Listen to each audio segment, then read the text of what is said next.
you think that the human race has found most of the applications of light to this day? At what percentage would you say we have, let's say, exploited or put light to use? It's always hard to say, but with fair certainty, I can say we're really at the dawn of the light age, and certainly more nearly at its beginning. And if you looked at where electricity and electronics and those applications were in 1912, we're probably proximate to that, maybe even a little less than that, with the evolution of everything light can do. And we've already seen, like in 1912, you saw that electricity would have a powerful influence and change the way people lived by making, in one case, light as its, again, most pervasive application initially, to evolving at the end of the 20th century in being the dominant way that all human communications were done. In that vein, I can assure you that the human race will make better and better light-based tools, and it's going to be a long time before we can deal with any other energy-based activity that we use, anything other than electricity and light and mechanical issues. You know, maybe one day we'll harness neutrinos to do some good for mankind, but it's at this point inconceivable just how we would do that. Light we think of as things we can see, and of course we can't see into the infrared,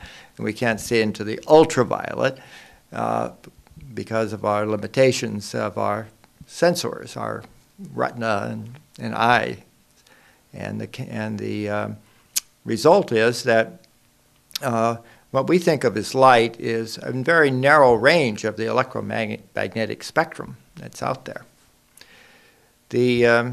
So the applications now are not just, it's not just the light age in a sense, it's a light age coming after the electronics age. And those two getting together is called photonics, principally. And that is where the power is really going to come. It's for the integration of these two technologies, the one just becoming and the other one having been well established.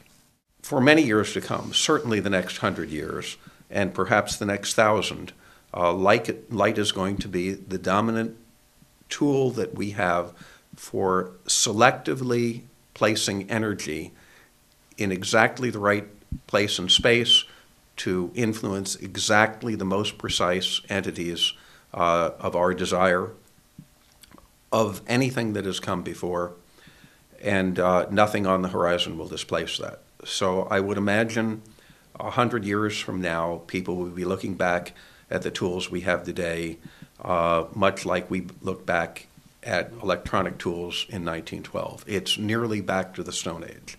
That's where we are today. Advances will come.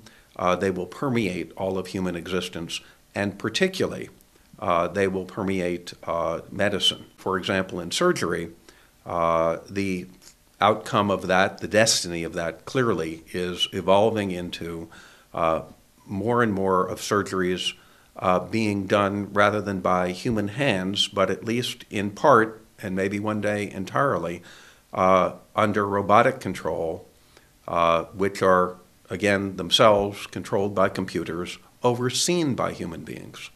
And so the next generations of doctors will become more and more like film directors. They will organize things. They will create what has to be done. They will intervene when required to do so by unexpected events. But most standard things that they participate in will be done largely or exclusively under computer control, or at least mediated by that. And very frequently, one of the most common tools they will use, in addition to the mechanical tools they'll still wield as of today, and electrical tools that they will wield a host of very high precision light-based tools that are refined for each of the procedures that they may wish to do. So you believe that light may be one of the most important factors that will change our lives in the years to come? I think that's undoubtedly true. I think there's no question about it whatsoever.